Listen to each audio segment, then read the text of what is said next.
بہلول کا نام آپ نے سنا ہوگا، یہ مشہور مجاذیب میں سے یہ مجذوب گزرا ہے۔ دریائے دجلہ کے کنارے اکثر گھومتا رہتا تھا اور اس کی ادائیں نرالی تھی۔ مجذوبوں کے رنگ اپنے ہوتے ہیں، سادیہ نزدیک رائے عاشقاں، خلق مجنو نندو مجنو آکلست۔ تو لوگ انہیں بے وقوف کہتی ہے، لیکن اہل عقل اور اہل تصوف انہیں دانا کہتے ہیں۔ اس لیے بہلول دیوانہ کہا جاتا تھا، لیکن بہلول دانا کہتے ہیں اہل خرد، کہ اصل حقیقی عقل تو ان کے پاس ہیں جو در محبوب تک پہنچ گئے۔ راس الحکمہ تے مخافت اللہ، حکمت اور دانائی کا سرچشمہ اللہ کا خوف ہے۔ تو جس کو اللہ کا خوف جتنا زیادہ ہوگا وہ اتنا زیادہ دانا ہوگا۔ تو یہ لوگ اسی راستے کے مسافر ہوتے ہیں، اور کسی تجلی کے وفور سے شیشہ عقل ٹوٹ جاتا ہے تو پھر ان کی کچھ حرکتیں غیر مرتب ہو جاتی ہیں، تو لوگ سمجھتے ہیں یہ دیوانے ہو گئے ہیں۔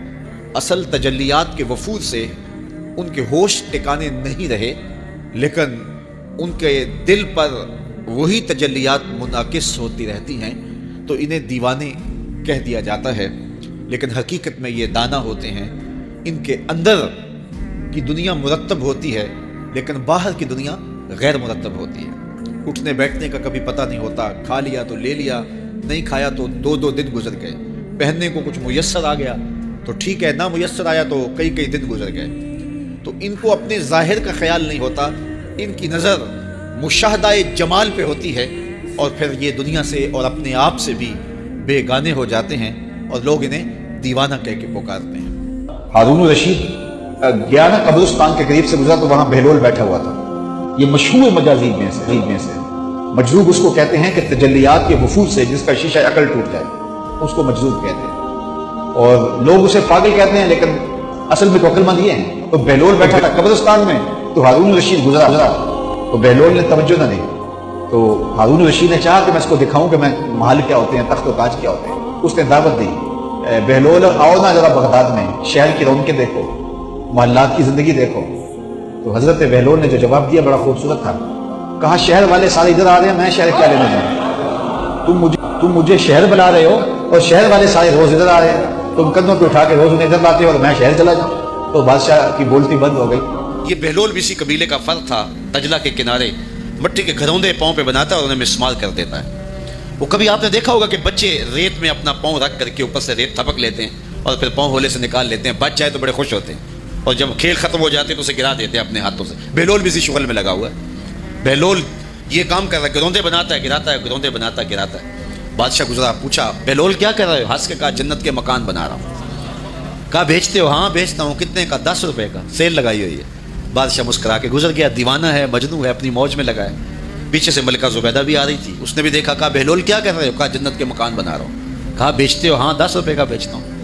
10 روپے بادشاہوں کے لیے کیا ہوتے ہیں؟ 10 درہم نکالے، اس کو دیا، اس نے دریائے دجلہ میں پھینک دیا۔ فقیر اتنی دیر تک فقیر نہیں بنتا، داتا صاحب فرماتے جب تک مٹی کا ڈھیلا اور سونے کی ڈلی اس کی نظر میں برابر نہیں ہو جاتا۔ اور ایک مکان کے گرد، ایک وہ گروندے کے گرد دائرہ لگایا، کہا یہ تیرا ہوا۔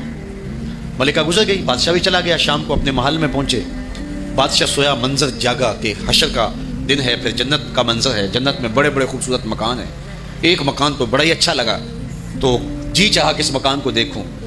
تو جب قریب گیا تو دروازے پہ لکھا تھا ملکہ زبیدہ۔ شوق سے آگے بڑھا تو دربان نے روک دیا، کہا یہ ملکہ کا ہے۔ کہا وہ میری ہی ملکہ ہے۔ کہا دنیا کے ضابطے اور ہیں، آخرت کے ضابطے اور ہیں۔ بادشاہ کی آنکھ کھل گئی، بے چین ہو گیا، ملکہ کو بیدار کیا، کہا تو کون سا نیک عمل کیا ہے؟ میں نے جنت میں تیرا یوں مال دیکھا۔ ملکہ کہنے لگی وہی معمول کی نمازیں، وہی سب کچھ، کوئی نیا کام تو میں نے کیا نہیں۔ ہاں یاد آیا، کل گزر رہی تھی، دجلہ کا کنارہ تھا، وہ جسے لوگ مجذوب کہتے ہیں، وہ جو دیوانہ کہلاتا ہے، وہ بہلول، وہ جنت کے محل کہتا تھا، وہ بنا رہا تھا۔ میں نے کہا چلو کوئی بات نہیں، فقیر ہے، 10 روپے کیا ہوتے ہیں؟ تو میں نے 10 روپے کا ایک محل خریدا تھا۔ بادشاہ سر پکڑ کے بیٹھ گیا، وہ تو مجھے بھی کہتا تھا۔ میں دیوانے کی بات سمجھ کے گزر گیا۔ اگلے دن بادشاہ قصدن گزرا۔ جب قصدن گزرا نا تو دل دھڑک رہا تھا کہ کہیں مجذوب پھر آج مل جائے اور اسی موج میں ہو تو کام بن جائے۔ دیکھا تو بہلول وہاں بیٹھا ہوا ہے، آگے بڑھ کے دیکھا تو کام بھی وہی۔ بادشاہ پھر رک گیا، پوچھا بہلول کیا کر رہے ہو؟ اب دل دھڑک رہا تھا کہ مجذوب ہے، کوئی اور بات کہہ دے تو چلو اچھا ہو کہ وہی جواب دے دے۔ اس نے وہی جواب دیا، جنت کے محل بنا رہا ہوں۔ بادشاہ کا کچھ دل ٹھہرا، پھر کہا اچھا بیچتے بھی ہو؟ ہاں ہاں بیچنے کے لیے بنا رہا ہوں۔ بادشاہ ادھر جیب میں ہاتھ ڈال رہا ہے اور ادھر پوچھ رہا ہے کتنے کا؟ کہا آدھی حکومت لگے گی۔ کہا کل تو 10 روپے کے بتا رہے تھے۔ کہا کل تم نے دیکھا نہیں تھا، آج سودا دیکھ کے لے رہے ہو۔ اللہ تعالیٰ ارشاد فرماتا ہے انما تنذر من اتبع الذکر وخشی الرحمن بالغیب، جو انڈٹھے سودے کرتے ہیں، جو بغیر دیکھ کے کرتے ہیں. کہ مزار پہ حاضر ہوا تو حضرت جنید بغدادی اور حضرت شیخ شبلی کے مزار پہ، حضرت ذوالنون مصری کے مزار پہ اور دیگر مزار، یہ سارے دجلہ کے کنارے واقع ہیں. تو وہاں بچے کھیل رہے تھے، تو ہم نے ان بچوں سے پوچھا کہ یہاں کوئی اور مزار بھی ہے؟ تو انہوں نے اشارہ کر کے بتایا کہ آپ اس سمت جائیں تو آگے بہلول دانا کا مزار ہے. تو شوق تھا تو ہم وہاں گئے تو بہلول دانا کا مزار تھا، باہر لگا ہوا تھا بورڈ، تو شکستہ سا مزار تھا. ہم اندر داخل ہو گئے تو میں نے بہلول دانا کی قبر دیکھی کہ اس کی قبر کے اوپر جو غلاف پڑا ہوا تھا وہ بھی آدھا تھا اور پھٹا ہوا تھا. میں نے کہا فقیروں کی جو علامتیں ہوتی ہیں وہ مرنے کے بعد بھی پائی جاتی ہیں. آج بھی مجذوبیت کا رنگ اس کی قبر پہ نمایاں ہے. اور میں نے دوستوں کو کہا جو میرے ساتھ تھے، میں نے کہا دیکھو کو جو ہوتے ہیں نا مجذوب، بعض کا کپڑے بھی واجبی ہوتے ہیں ان کے اوپر، تو یہ دیکھیے کہ اس کا غلاف بھی جو ہے وہ آدھا ہے اور وہ بھی جگہ جگہ سے پھٹا ہوا ہے. تو اس کی قبر بھی اس کے جذب کی کہانی سنا رہی ہے. تو یہ دریائے دجلہ کے کنارے گھومتا تھا اور لوگ اس سے ملتے تو جو اس کی زبان سے نکلتا وہ پورا ہو جاتا. تو ایک دن دریائے دجلہ کے کنارے یہ گھوم رہا تھا کہ ہارون رشید اپنے مکان کی، اپنے محل کی چھت پہ ٹہلتے ٹہلتے بہلول کو دیکھتا ہے. تو خادموں کو کہا کہ ذرا اسے میرے پاس حاضر کرو. شاہی حکم نامہ تھا. جو چھت کے اوپر خادم تھے انہوں نے اوپر سے ڈولی پھینکی اور نیچے والوں کو اشارہ دیا. انہوں نے بہلول کو پکڑا اور ڈولی میں رکھ دیا. اوپر والوں نے رسیاں کھینچ لی. 2 لمحوں کے بعد بہلول بادشاہ کے سامنے تھا. تو بادشاہ نے بہلول سے کہا کہ بہلول ایک بات تو بتاؤ. کہا پوچھئے. کہا آپ خدا تک کیسے پہنچے ہو؟ تو بہلول نے مسکرا کے کہا جیسے آپ تک پہنچا. علامہ اقبال نے جو مرد کلندر کی نشانیاں بتائی ہیں ان میں سے ایک نشانی یہ ہے بات میں سادہ و آزادہ، معانی میں دقیق، کہ اس کی بات بہت لمبی اور لچھے دار اور گچھے دار نہیں ہوتی، سیدھی سیدھی بات ہوتی ہے لیکن سیدھی روح میں اترتی ہے. مختصر اور جامع کلام کا حامل ہوتا ہے اللہ کا بندہ. تو کہا کہ بادشاہ جیسے آپ تک پہنچا. تو بادشاہ کا تو خیال تھا کہ کوئی بڑی باریک بینی سے کوئی فلسفہ بتائے گا، لیکن یہ 2 لفظوں میں اس نے کہہ دیا جیسے آپ تک پہنچا. بادشاہ نے کہا میں نہیں سمجھا. کہا بات تو سادہ سی ہے، تیری عقل میں نہ آئے تو میں کیا کر سکتا. کہا حضرت آپ سمجھا دیجیے. تو بہلول نے کہا کہ حضرت میں خود آنا چاہتا تو دیوان خانے میں جاتا، درخواست لکھ کے لے جاتا، پھر جمع ہوتی، پھر کئی واسطوں سے ہوتے ہوئے آپ تک پہنچتی. آپ پھر مجھے وقت دیتے ملاقات کا، 6 ماہ بعد، سال بعد. اس وقت پہ میں تیار ہو کے ملاقات کرنے آتا. آپ کے کوئی شاہی مہمان آ جاتے تو پھر ملاقات منسوخ ہو جاتی. پھر بھی آپ کی مرضی ملاقات ہوتی نہ ہوتی. میں چاہتا تو مہینے سال لگ جاتے، لیکن ملاقات پھر بھی آپ کی مرضی پہ. اور جب آپ نے چاہا ہے تو 2 گھڑیاں بھی نہیں لگی. تو کہا بندہ چاہے تو کروڑوں سال بھی بیت جائیں، اس کے قرب کی کوئی انتہا نہیں ہے، لیکن جب وہ چاہے تو 2 گھڑیاں بھی نہیں لگتی. مانا کہ محبت کے سفر میں ہر گام پہ 100 مشکل ہے، لیکن یہ سفر آسان بھی ہے اگر ساتھ تمہارا ہو جائے. تو کہا کہ قل ان کنتم تحبون اللہ فاتبعونی یحببکم اللہ، کہ اگر تم اللہ سے محبت کرتے ہو تو آسان طریقہ تمہیں بتا دیتے ہیں، میرے محبوب کی چوکھٹ پہ آ جاؤ. اللہ اکبر. جس کو تم ڈھونڈنے نکلے تھے وہ تمہیں وہاں مل جائے گا، اور تم اس سے محبت کا دعویٰ رکھتے تھے وہ تم سے محبت کا دعویٰ کرے گا. اور پھر جب تم اس کے محبوب ہو جاؤ گے تو پھر جو تم کہو گے وہ کیوں نہیں ہوگا، کیونکہ محبوبوں کی تو بات مانی جاتی ہے. کوئی جزیرہ تھا، وہاں کا سیاسی نظم یہ تھا کہ سال کی آخری تاریخ کو جو ان کا موجودہ بادشاہ ہوتا اس کو جنگل میں چھوڑتے اور نیا بادشاہ لینے کے لیے وہ ساحل پہ آ جاتے. جو پہلا شخص ساحل پہ اترتا اس کو اپنا حکمران مان لیتے. جو بھی حکمران بن جاتا وہ خوش ہو جاتا. حالانکہ اس کو بتا دیتے کہ 1 سال کے لیے تجھے منتخب کیا ہے، سال کی آخری تاریخ کو تخت سے اٹھائیں گے، باندھیں گے، جکڑیں گے، اور اسی جزیرے کے دوسرے کنارے ایک جنگل ہے جہاں خاردار جھاڑیاں اور موذی جانور ہیں، وہاں تجھے پھینک دیں گے. وہ بھول جاتا، کہتا دیکھی جائے گا. اور سال کی آخری تاریخ جب وہ رسیاں اور زنجیریں لے کے آتے تو وہ پریشان ہو جاتا کہ آنکھ جھپکنے میں سال گزر گیا، پتہ ہی نہیں چلا. پھر روتا ہوا چیختا ہوا اس جنگل میں جاتا اور لوگ اس کو چھوڑ کے آ جاتے اور درندوں کا رزق بن جاتا. اور جو بھی آتا اس نے کبھی انکار نہیں کیا تھا. پہلی بار ایسا ہوا کہ جس شخص کو انہوں نے ہار ڈالے، گارڈ آف آنر دیا، تعظیم تکریم دی، سیلوٹ کیا، اس نے کہا یہ سب کیا ہے؟ کہا کہ آج کے بعد تو ہمارا حکمران ہے. کہا میں تو امور سلطنت نہیں جانتا، میں تو تاجر آدمی، چیزیں بیچنے آیا ہوں. کہا کہ ہمارا اصول یہی ہے کہ سال کی پہلی تاریخ کو پہلا شخص جو جزیرے پہ قدم رکھتا ہے وہ ہمارا حکمران ہوتا ہے. اس نے کہا میں تو امور سلطنت کو نہیں جانتا، تو یہ کس طرح ذمہ داری قبول کر سکتا ہوں؟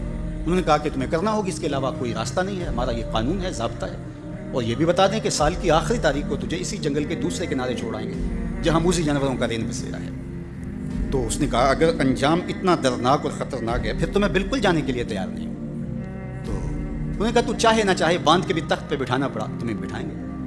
اس نے کہا اچھا مجھے یہ بتاؤ کہ سال بعد میری بات مانو گے یا نہیں؟ اس نے کہا کہ ہاں، قانون میں تو ترمیم نہیں کر پائے گا، لیکن یہ ہوگا کہ تیرے انتظامی حکم ہم ماننے پہ مجبور ہیں۔ اس نے کہا ٹھیک ہے، میں تمہارا حکمران بننے کے لیے تیار ہوں۔ رومی بولتے ہیں کہ جب بھی کوئی شخص تخت نشین ہوتا تو وہ بھول جاتا کہ میرے 7 سال کی آخری تاریخ میں کیا ہونے والا ہے، وہ عیش و عشرت کرتا اور یوں وقت گزارتا، سال کی آخری تاریخ آنکھ جھپکنے میں آ جاتی۔ لیکن یہ پہلا شخص تھا، تخت نشین ہوتے اس نے پہلا حکم نامہ جاری یہ کیا کہ کمانڈوز بلائے جائیں۔ بلائے گئے، کہا اس جنگل میں چلے جاؤ جہاں تم بادشاہوں کو پھینک کے آتے ہو اور وہاں کے موذی جانور کاٹ ڈالو۔ پھر بلدیہ کے ملازمین بلائے، کہا جاؤ جا کے وہاں کی جھاڑیاں کاٹو۔ پھر معمار بلائے، کہا جا کے وہاں محل تیار کرو۔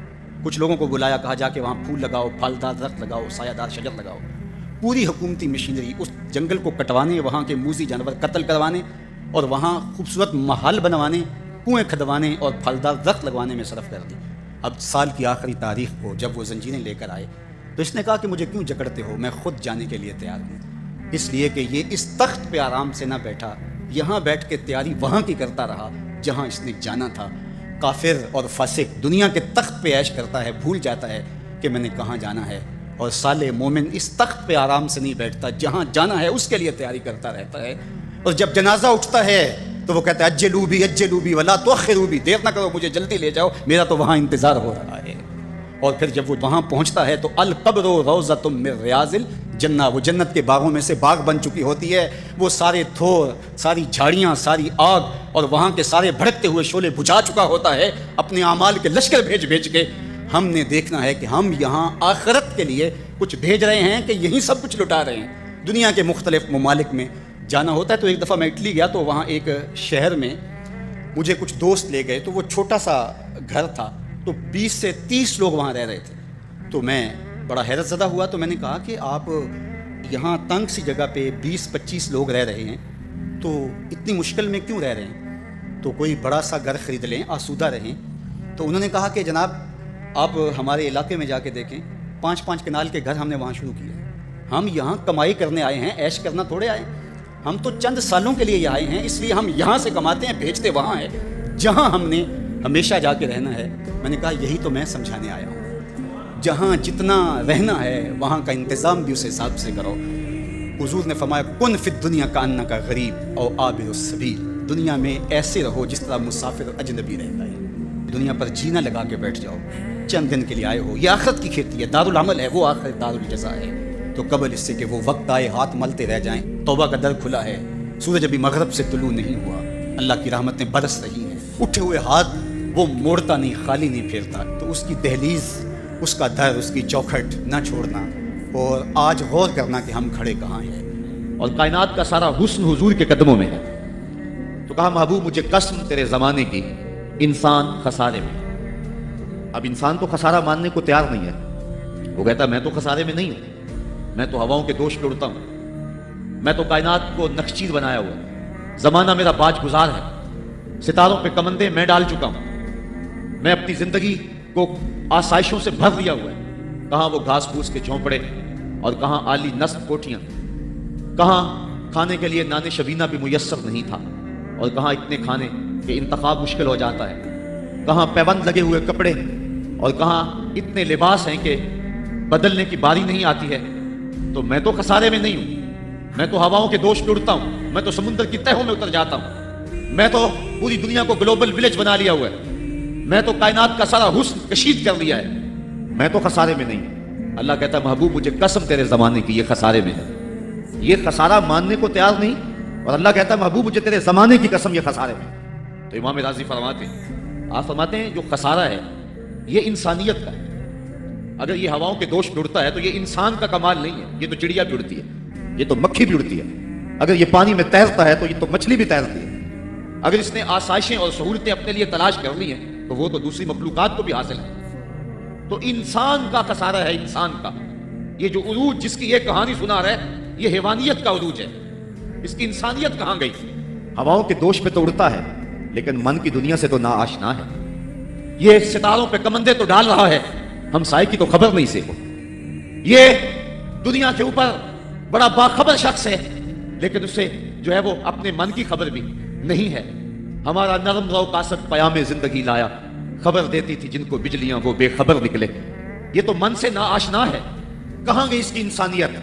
یہ ہواؤں میں اڑتا ہے، اگر چاند کی چھاتی پہ قدم رکھ چکا ہے وہاں سے خاک لا کے دکھاتا پھرتا ہے کہ یہ میں نے جو چاند سے خاک جو ہے وہ اکٹھی کی تھی اور یہ دیکھو میں تمہارے سامنے رکھ رہا ہوں. تو زمین پہ پہلے تھوڑا بوجھ تھا کہ اور خاک لے آیا. انسانیت کو اس کا کیا فائدہ ہوا؟ یہ انسانیت کا عروج نہیں ہے. انسان تو خسارے میں ہے، انسانیت تو ڈوب رہی ہے. گھر کی آگ بجھی تو کچھ سامان بچا تھا جلنے سے، سو وہ بھی ان کے ہاتھ لگا جو آگ بجھانے آئے تھے. اس کی انسانیت کہاں گئی؟ یہ بھائی ہو کے بھائی کا گلا نہیں کاٹ رہا. کہاں گئی اس کی انسانیت؟ کہا محبوب مجھے قسم ہے تیرے زمانے کی یہ خسارے میں ہے. اور قسم محبوب کے زمانے کی اس لیے فرمائی کہ محبوب کے زمانے میں انسان عروج پہ تھا، انسان نقطہ کمال پہ تھا. اس دور کا انسان دیکھنا ہو تو ابو بکر و عمر کو دیکھو. تو کہا محبوب مجھے قسم تیرے زمانے کی یہ انسان خسارے میں. اگرچہ یہ ہواؤں کے دوش جڑتا ہے لیکن اس کی انسانیت لٹ چکی ہے.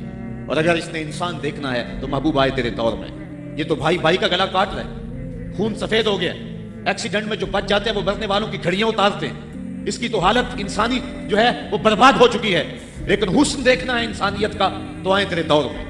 جب ایک شخص زخموں سے چور تڑپ رہا ہے اور کہتا ہے آج ہائے مجھے پیاس لگی ہے، ایک بندہ کہیں سے پانی کا پیالہ لیے اس کی پیاس بجھانے کے لیے آگے بڑھتا ہے اور اس کو پانی دیتا ہے اور وہ بھی ہونٹوں تک لے آتا ہے کہ دوسری طرف سے آواز آتی ہے آج. تو یہ پیالہ اسی وقت پیچھے کر دیتا ہے اور کہتا ہے میرے بھائی کو شاید زیادہ پیاس لگی ہے، پہلے اسے دے دو مجھے بعد میں دینا.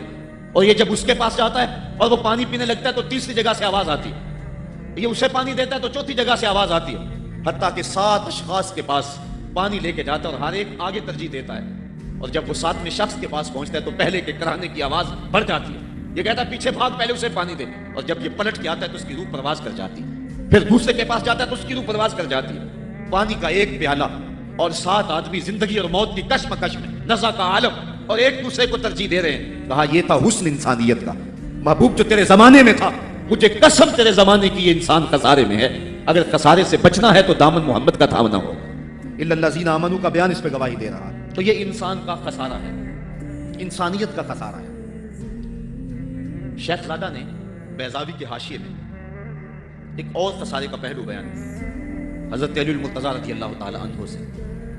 آپ فرماتے ہیں خسارہ یہ ہے، یہ انسان کی جو سانسیں ہیں، ہم لمحہ لمحہ سمجھتے ہیں کہ ہم بڑے ہو رہے ہیں لیکن ہم موت کے قریب ہو رہے ہیں. یہ سانسیں موت کی طرف بڑھنے والے قدم ہیں. تو یہ ہے انسان کا خسارہ جو اپنی سانسوں کے ذریعے کر رہا ہے. امام رازی لکھتے ہیں کہ ایک شخص بھٹے پہ رکھ کے برف بیچ رہا تھا اور ایک بزرگ کہتے ہیں کہ مجھے ان الانسان لفظ خسر کا ترجمہ سمجھ میں نہیں آتا.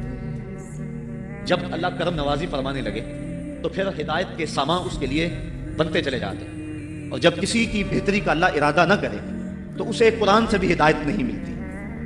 تو وہ کہتے ہیں میں گیا بازار میں، سمرقند کا بازار تھا، وہاں ایک آدمی پھٹے پہ رکھ کے برف بیچ رہا تھا اور آواز کیا لگا رہا تھا، توجہ چاہوں گا.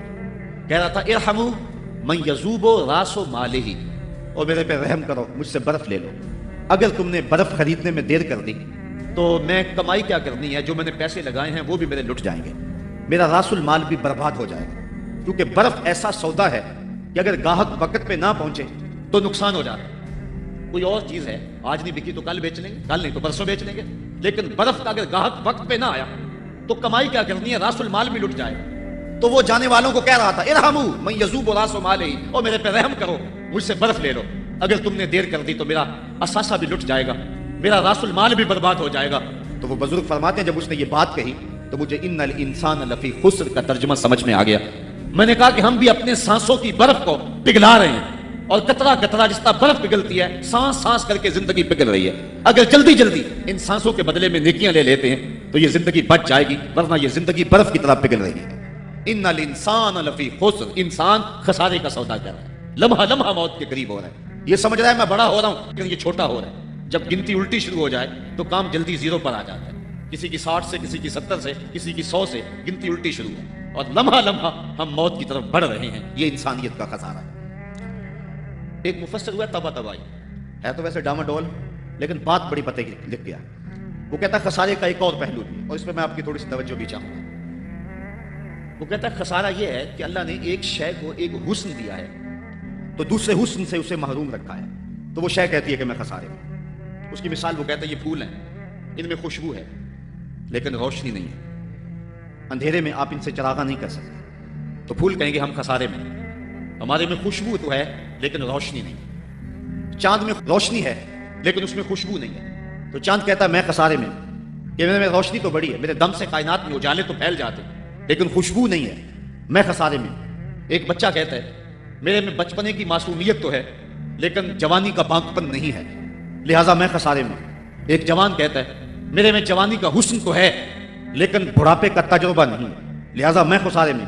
اور ایک بوڑھا کہتا ہے کہ میرے میں بڑھاپے کا تجربہ تو ہے لیکن اب بچپنے کی وہ معصومیت کا، وہ کاغذ کی کشتی، وہ بارش کا پانی. اور اقبال کہتا ہے، آپ کے شہر اقبال میں آیا ہوں، وہ کہتا ہے کہ جنبش زنجیر در سے لطف آتا تھا مجھے. وہ کنڈی بھی ہلتی تھی تو اس سے بھی لطف آ جاتا تھا، آج تو نغمے بھی نہیں نہ بہلاتے، لیکن اس بچپن میں کنڈی کے ہلنے سے بھی لطف آ جاتا تھا تو غم بھول جایا کرتے تھے.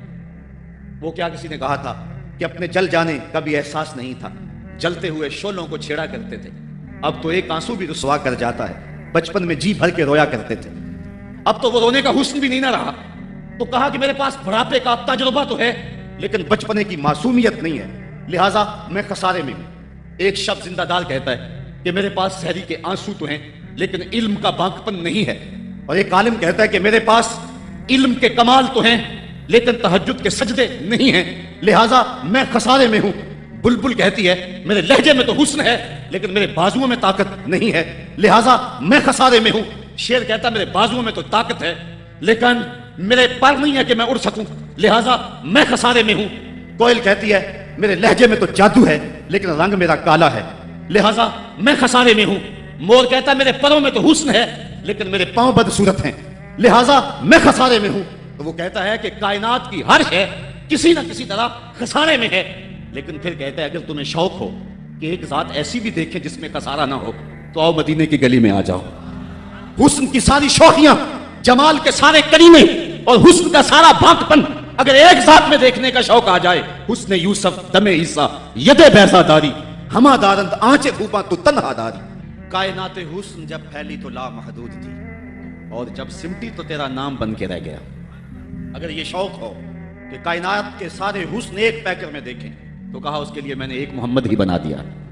سارے حسن ایک پیکر میں آپ کو ملیں گے، سارے کمال اور سارے جمال اور سارے عروج اور ساری عزتیں اور سارے مراتب آپ کو ایک ذات میں جمع ملیں گے، اور محمد ہوتا ہی وہ ہے جو مجمع کمالات ہو. تو کہا کہ یہ ہے ایک خسارے کا پہلو، اور کائنات میں ایک ہی شخص ہے جو خسارے سے بچا ہوا. اب جو اس ذات سے وابستہ ہوگا وہ بھی خسارے سے بچ جائے گا. الا الذین آمنوا، جس کے ہاتھ میں یہ دامن ہو وہ خسارے سے بچ جائے گا، ورنہ خسارے سے کوئی بچ نہیں سکتا. نہ دولت بچا سکتی ہے، نہ اقتدار کی بچھی ہوئی مسندیں خسارے سے بچا سکتی ہے، نہ کوئی اور انسان کو دنیاوی کمال خسارے سے بچا سکتا ہے. اگر خسارے سے بچنا ہے تو ہاتھوں میں دامن مصطفیٰ لینا ہوگا. وہ کبھی آپ نے دیکھا ہوگا، اب تو وہ دور بدل گیا ہے، وہ چکی ہوتی تھی جس میں وہ گندم پیستے ہیں مختلف چیزیں، تو اس کے دو پتھر ہوتے ہیں، ایک نیچے والا ساکن، اوپر والا متحرک، تو درمیان میں اس کے ایک کلی ہوتی ہے جس کے ارد گرد اس کو گھماتے ہیں. تو وہ جو دانے ہیں وہ درمیان خالی جگہ میں ڈالتے ہیں، اس کو گالا کہتے ہیں، اس میں ڈالتے ہیں اور پھر اس چکی کو گھماتے ہیں. تو جو دانے اس مرکز سے، اس کلی سے ہٹ جاتے ہیں وہ پس جاتے ہیں، اور جو اس کلی سے لگ کے رہتے ہیں وہ بچ جاتے ہیں. کہا محبوب مجھے قسم تیرے زمانے کی، انسان خسارے میں ہے، الا الذین آمنوا، بچے گا وہ جو تیرے دامن سے لپٹ جائے گا. اور یہ میں مفہوم ایمان کا جو آپ کے سامنے دامن مصطفیٰ سے تمسک اختیار کرنا، یہ میری جذباتیت کا کمال نہیں، حقیقت ہی ہے. علامہ سعد الدین تفتازانی علیہ رحمہ شرح قائد میں لکھتے ہیں کہ ایمان ہے کیا؟ آپ فرماتے ہیں الایمان ہی تصدیق بما جاء بہ النبی صلی اللہ علیہ وسلم. حضور کے علاوہ ایمان ہو ہی نہیں سکتا، یہ ممکن ہی نہیں. اور یہ بات بھی ذہن میں بٹھا لیں کہ حضور سے ذہنی تعلق کا نام ایمان نہیں ہے، حضور سے قلبی تعلق کا نام ایمان ہے. اور یہ میرے مسلک کی پہچان ہے، صرف ذہنی تعلق کا نام ایمان نہیں ہے، قلبی تعلق کا نام ایمان ہے. اس کو مزید سہل کروں تو حضور کو نبی جاننے کا نام ایمان نہیں ہے، نبی ماننے کا نام ایمان ہے. ورنہ کتنے لوگ تھے جانتے تھے لیکن ایمان نہ لائے. الذین آتیناہم الکتاب یعرفونہ کما یعرفون ابناءہم, جن کو ہم نے کتاب دی وہ ایسے جانتے تھے جس طرح بیٹوں کو جانا کرتے, لیکن اس کے باوجود ایمان نصیب نہیں ہوا. ایمان جاننے کا نام نہیں ہے, ایمان ماننے کا نام ہے. پھول کو بلبل جانتی نہیں مانتی ہے, اگر مانتی نہ ہوتی تو پھول کے گرد رقص بسمل کے تماشے نہ کرتی.